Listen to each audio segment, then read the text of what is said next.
Hey, what's up, good Christians? It's me, Jesus Christ, your Lord and Savior. And today, what I'm going to be doing is I'm going to be doing a review of a book called Growing Disciples Organically by Don Dietrich. Growing Disciples Organically. It's really the only way that I would grow them because, well, I created organic discipleship.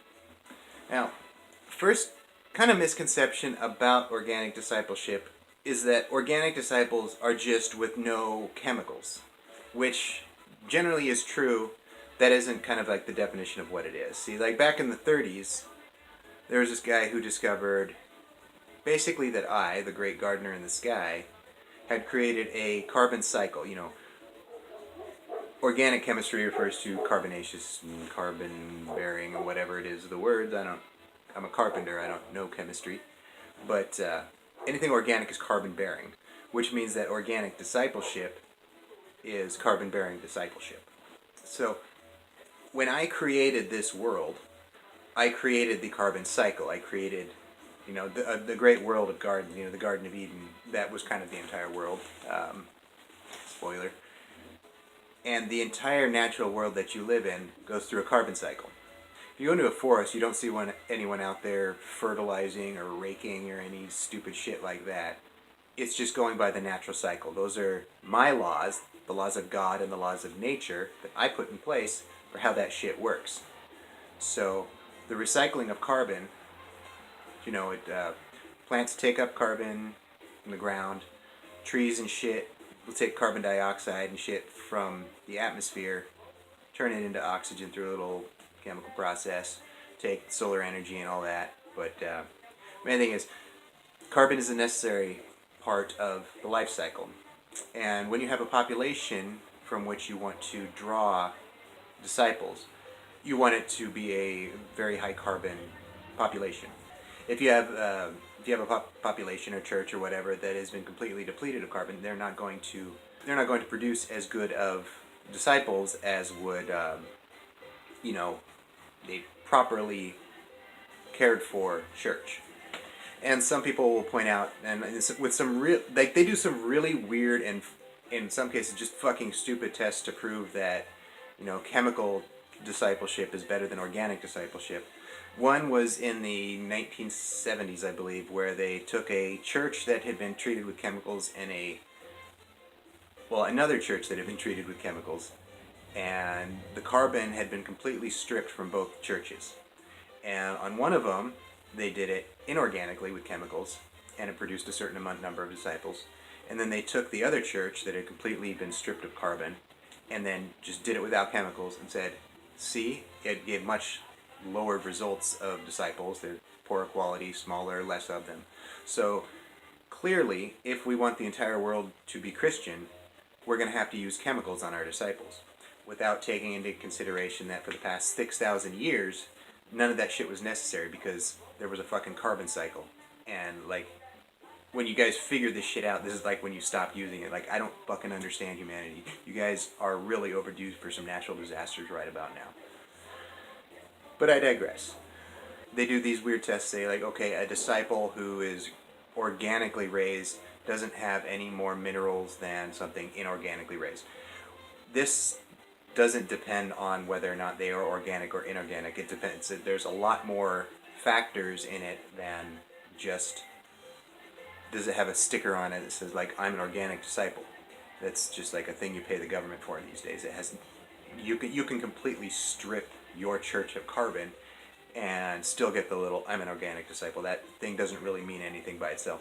It all depends on the church from which the disciple is raised. And that is the very, very important thing here, that you need good, strong, healthy, vibrant churches from which to draw your disciples. It's not just whether or not you throw a chemical on them. It's kind of been dumbed down to that, and it's really annoying.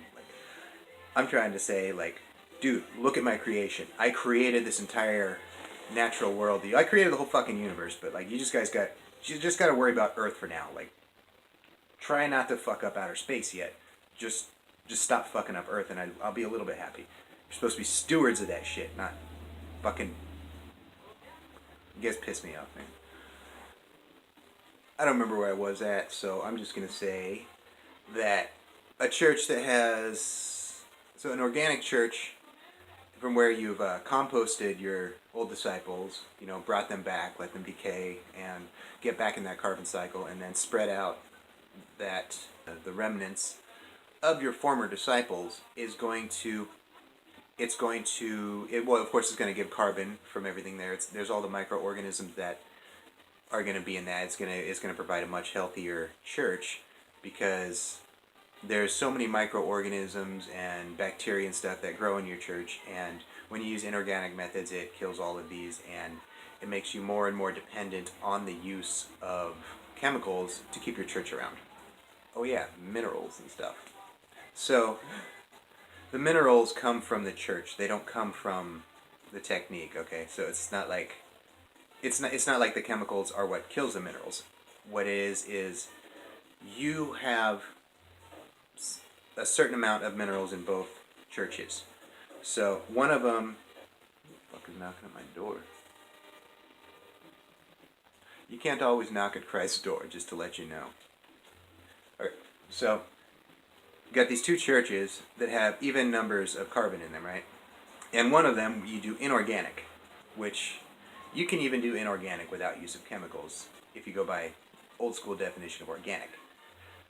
So what it does is, as you're drawing disciples out of there, you're stripping the carbon out, you're stripping the minerals out, and they're not being replenished. So you just throw in some chemicals, you grow bigger disciples that way, but you're completely stripping your church of carbon and minerals. So there is less minerals coming out. The other church, where you're, composting your old disciples and putting them back in, you're getting the carbon and the minerals. So all those disciples are going to continuously be pulling up all the minerals from the churches and from your sister churches and the surrounding areas, and you're going to have good, healthy, biologically diverse disciples. Whereas with a chemically treated church, you can produce big disciples for a while, but you're going to have to keep using more and more chemicals, and it completely destroys the church. Everything from the structure of it to all the microorganisms that live in it, and it's going to turn your church into a wasteland, as has happened in much of the world already. And you can see the churches are null and void, and they're withering away. They're blowing away. They're like the chaff that the wind blows away. That's what's happening to a lot of the churches. Remember that shit? Psalm 1, I taught you that. So that's just my partial review of Growing Disciples Organically. I haven't actually read the whole book yet. I will be growing some organic disciples myself. Subscribe to my channel and stay tuned to see the results of my disciples. And I encourage you guys and girls can be Christians too, in fact, there's a lot of girls that are Christians. Anywho, I encourage all of you to give organic discipleship a try. It can be just as easy as, in your backyard, or if you don't have a backyard, you can create a worm bin for disciples.